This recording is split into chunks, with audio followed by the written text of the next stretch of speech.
Thank you again for taking the time to talk to us this afternoon. We are highly grateful for this opportunity. So let's jump in. So the first question is, podcasting hasn't always been a defined career path.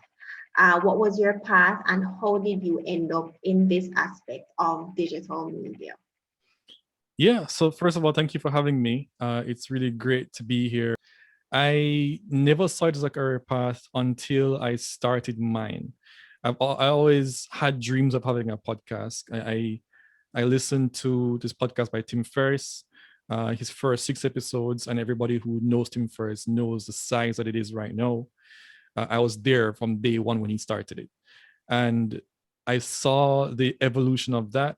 I gravitated from that one to other podcasts. And so I saw that there's a huge potential for the medium. And it was long started from before I showed up on the scene. But when I showed up on the scene, I saw there's huge potential for it. And there wasn't a lot of it in Jamaica. So I Mhm. wanted to start one focused on Jamaica, focused on entrepreneurship. And I did that, and it never really became a career for me, a business for me, until I went off on my own, left my full-time job, and was looking for something to do. And I had the skill already, so it just was a natural fit.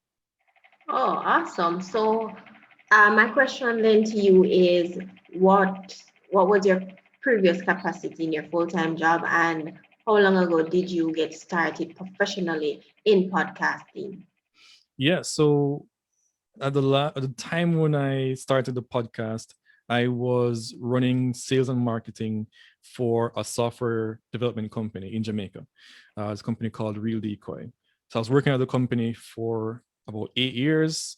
About a year and a half before I started in the podcast, I kind of created this dream job for myself, where I said, you know what, let me try my hand at entrepreneurship, that's entrepreneurship within a company, and try to bring leads in, local leads in, because we're only going after international clients, people in America and Canada, all parts of the world. But so let me try my hand at Jamaica, because I believe there's potential here. There are companies here who would see the benefit, of the value in what we offer. So I was doing that for a while. And it didn't work out. So around November, I was laid off, quote unquote, laid off. And I just, I was in a position where I had no idea what I was going to do next. Mhm. I, I couple people who I built relationships with, um, doing the sales and marketing for the company, reached out to me and said, hey, if you want to come and work here, the opportunities here, we can discuss it. But nothing ever felt right. But Mhm. kudos to all the people who had my back and showed me some support at that time. But nothing really felt right. And I felt like if there's ever a chance that's going to start something, now would be the time. Because I'm spending all this time interviewing entrepreneurs, Mhm. dreaming that one day I could be one. Why not let this time be the opportunity to try my hand at it? So that was November, and it didn't happen until May that Mhm. I officially became an entrepreneur, meaning someone gave me $1 for something that I conjured up in my mind. And that dollar turned into this business that I'm running right now. Oh, oh, awesome. So, what really keeps the passion going then? Well, I have a daughter now. So before it was, Congratulations. thank you. So before it was the challenge of, can I make $1 online? And Mhm. then I said, okay, if I can make $1 online, I can make any amount of money. And it was a matter of how much bigger can I grow it? Can I keep growing? Can I keep learning? Can I keep thinking? And so I kept evolving the business and pivoting into offering bigger and bigger value. Um, and it just became this thing where, okay, I was growing it to be big for it being big sake, but I kind of had lost connection with why I was doing it in the first place, why podcasting, and why business, why entrepreneurship, why any of these things. So I kind of took a step back, and my daughter was born in June 2019, and just spending time with her, I found something that was hidden underneath everything, which is I have the opportunity to work at home. Me and my wife were business partners, and we don't miss a thing. When I was working at a company, I'd take 3 hours a day just commuting to work. I'd go to work I'd wake up early in the morning because we live in Spanish Town, go to this place, clock in, clock out, and don't get back home until the nighttime. There's no way that I could do what I'm doing right now, which is wake up every morning with my daughter, feed her, play with her for all the day, never miss a moment. I wouldn't trade up for anything. And then I started to look at other people who are in a similar space and the privilege that we get from that. And what is it that we're really creating? What is it that we're really putting out into the world? So really, it's gone all over the place. But so I saw that there are hardworking people out there who are just as I am. They're trying to create something for themselves, create something for their family, create something that has meaning to them. But their message is being overshadowed by people who are just who I was, all about the money. They just want to get as much money as possible. And so when I changed my focus from all this money to all this impact and meaning that I have in my life, is what's now keeping me going to go to the next phase. How can I get the people who are like me, who are in this position where, well, I want my meaning and my message to reach more people. How do I get that? How do I help them get that with their podcasts? Oh, that's awesome. So my next question for you then is, what's your best advice to anyone who wants to launch their own business? Well, it's not for the weak. It's a very difficult path to be on. But if you're like me and you decided that there's nothing else will do for you, you didn't fit in a 9 to 5, and no matter what happens, you cannot see yourself going back to that life, and this is for you, then be prepared, because it's going to be very difficult. And I would say, don't reduce your scope. From day one, I decided that I wanted to build an international business. I wanted wherever in the world I was, I could attract clients and help and deliver for them, which means that I had to set up my business in such a way that was possible. So it was very clear. It was very clear for me, and a very clear goal for me, that I didn't want the business that was tied to Jamaica. And so that opened my mind to possibilities, opened my mind to channels and relationships to build and avenues. But you won't be thinking like that if you're thinking, I'm going to have a local, I'm going to have a locally restricted business. So from the get-go, just unlock that. You think about going global from day one. The world is your oyster. Yes. Yeah, definitely. Awesome. All right. And who doesn't like to earn US dollars while living in Jamaica? So yeah. Right. All right. So, as more entrepreneurs are building their personal brands and they're showing up as thought leaders, what can they really do to stay top of mind, like be that go-to person? Yeah. So I'm sorry. Right. So what can they do to stay top of mind? I'd say that there are two things to be doing. So there's a continuous brand building. So you're on social media, whether you're on LinkedIn, your Instagram, Facebook, wherever.